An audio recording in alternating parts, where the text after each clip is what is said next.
Hi guys, Sean here at CEN in Nottingham. This week's project is a VW Polo GTI. The customer contacted us back in November as he was unhappy with the amount of road noise he's getting inside of the cabin and also wanting to improve the audio inside of the car. To help reduce the road noise, we have used the premium CTK sound deadening material. This covers the boot area, the rear wheel arches and the front wheel arches. We've also used the CTK sound deadening in the doors, as well as panel liner and acoustic liner on the back of the door cards. All of this combined makes a huge difference in reducing the road noise in the cabin. So this vehicle, we've installed a full Audison setup.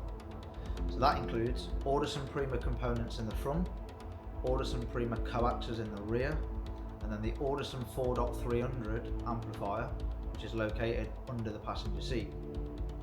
All of the products we've been discussing are available to view and purchase on our website.